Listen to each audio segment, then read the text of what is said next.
Jobs in Odisha को आशा करछि आपण माने भले थिबे। तो फ्रेंड्स मु नै एछि आपण माने पई आ एक गवर्नमेंट जॉब न्यूज रो अपडेट। एठारे आपण माने पई ओपीएससी तरफ रो एएओ रो रिक्वायरमेंट आसी अछि। एथिरे आपण पई असिस्टेंट एग्रीकल्चर ऑफिसर रो ऑफिशियल नोटिफिकेशन टी आउट होई सारी छी। एथिरे 120 प्लस आपण पई पोस्ट रहबो। एटा आपण माने ऑनलाइन माध्यम रे अप्लाई करि परिबे।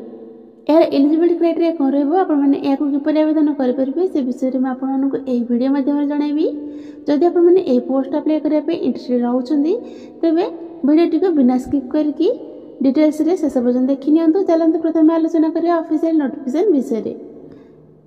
तो फ्रेंड्स जदि आपण मैंने यही गवर्नमेंट जॉब न्यूज रो अपडेट पाया पय चाहउछंदी तेबे आम चैनल को सब्सक्राइब करंतु, वीडियो टी गोटे लाइक कर दियंतु, पाखर बेल आइकन टी प्रेस कर दियंतु जहाँफल कि आम अपलोड करते वीडियो टी आपण पाखे सर्वप्रथम पहुँच पार।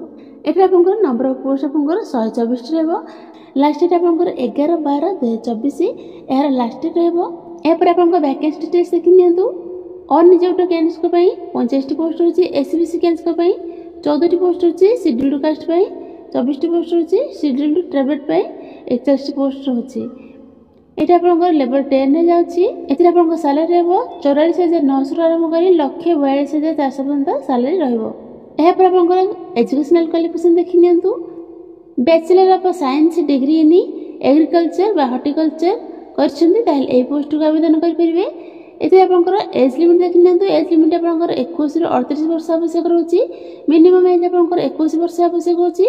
मैक्सिमम एज आपनकर 38 वर्ष आवश्यक रहउची। 2/1/1996 रु 1/1/2003 मध्य जदि आपने जन्मित होइछन्ती ताले एही पोस्ट को आवेदन कर परिबे। ए पर आपनकर एप्लिकेशन फी देखि नियंतु। केनोसी कैटेगरी पे केनोसी एप्लिकेशन फी आवश्यक रह नै। एटा आपन माने मागणा आवेदन कर परिबे।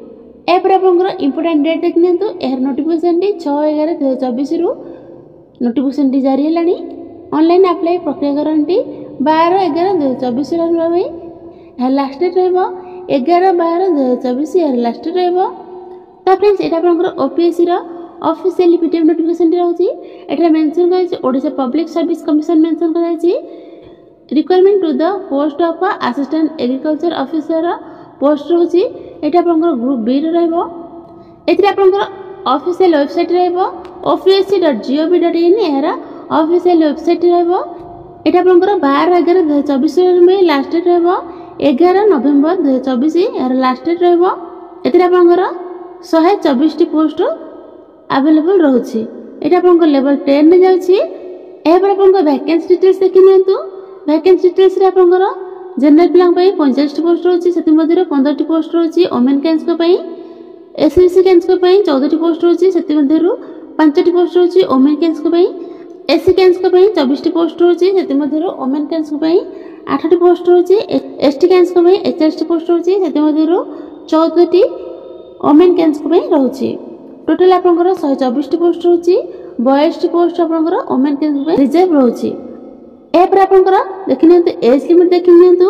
21 ରୁ 38 वर्ष आवश्यक रहउची। 1 जनवरी 2024 सुधा आपनको 38 वर्ष हेबा आवश्यक। 21 ରୁ कम हेबा आवश्यक नुहे कि 38 ରୁ अधिक आवश्यक नुहे। ए पर आपनकर एजुकेशनल क्वालिफिकेशन देखि नियंतु। Bachelor degree in agriculture BSc horticulture करथिबे ताले ए पोस्ट को आवेदन कर परिबे। ए पर एप्लिकेशन फी रे किछि मेंशन करा जाय नै। तो आउट आपने मागणा रे आवेदन कर परिबे। ए पर आपनकर मेथड ऑफ सिलेक्शन देखि नियंतु।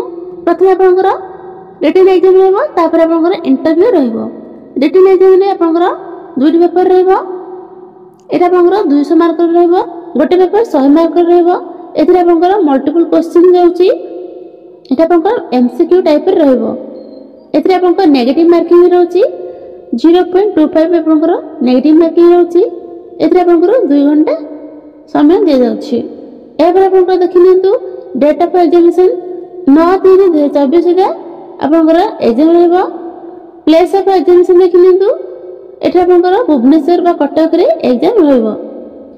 ए पर आपनकर अदर एलिजिबिलिटी कंडीशंस देछि देखि नियंतु। एठा मेंशन कराइछि वीडियो स्किप करिकिना देखि नै परंती आपन माने। जदि आपन माने ए पोस्ट अप्लाई करिया पय इंटरेस्टेड रहउछन्ती तो एबे जाई आवेदन कर नियंतु। एठा आपनकर हाउ टू अप्लाई मेंशन कराइछि। एही पीडीएफ को हमें आम व्हाट्सएप ग्रुप और टेलीग्राम चैनल रे अपडेट कर देबो आपण माने सेटा जाई चेकआउट करनेबे।